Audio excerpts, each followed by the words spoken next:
Hello guys, Renslim here. So ilang kilometers nga ba dapat ang takbuhin ng ating odometer bago tayo mag-change oil? Tama na ba yung every 1,000 kilometer? Or di kaya tuwing 1,500 kilometers? Yan ang sasagutin natin sa vlog na to. Kaya samahan nyo ako. Tara!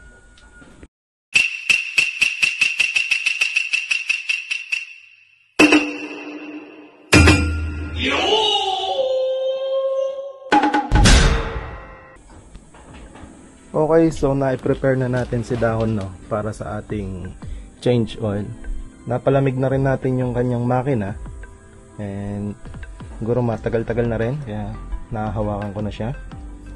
Ang kanyang odometer nga pala ay 3,502. Luwagan natin yung filling cap para magkaroon tayo ng vacuum brake doon sa loob ng engine.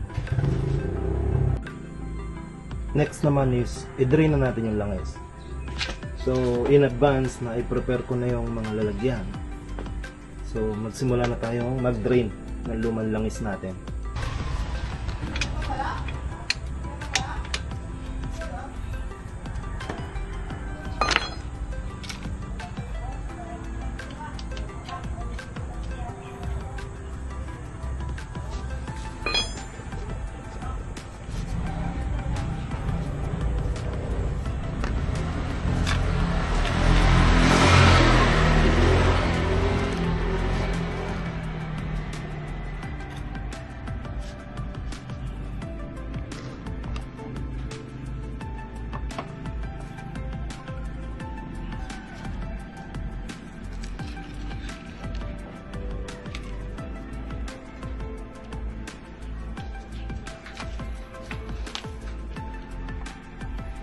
Huwag kalimutang punasan yung ating drain plug.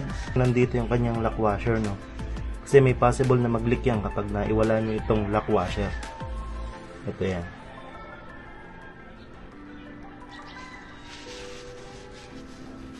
Habang naghihintay tayo ng draining ng kanyang oil, pwede na kayo magsimulang magpunas ng mga tumapon. So ibalik na natin yung ating drain plug.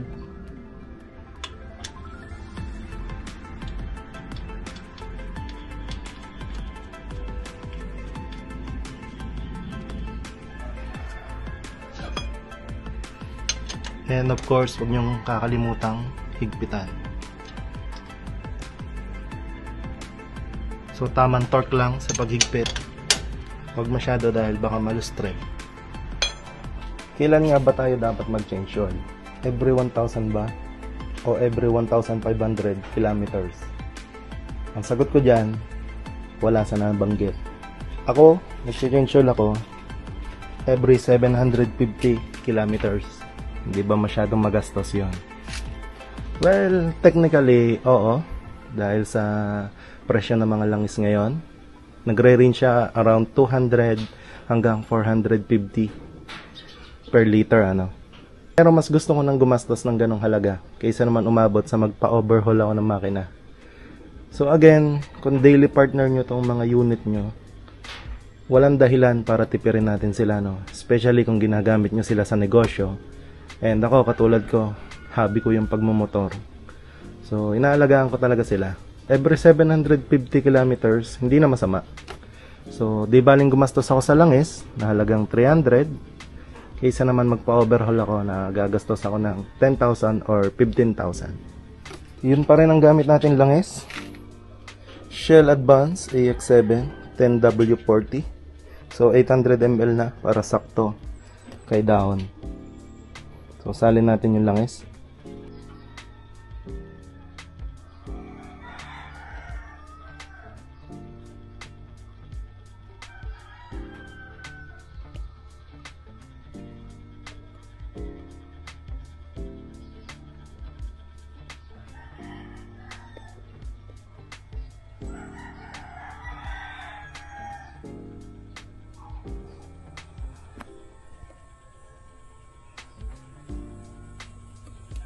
Higpitan lang natin yung peeling cap.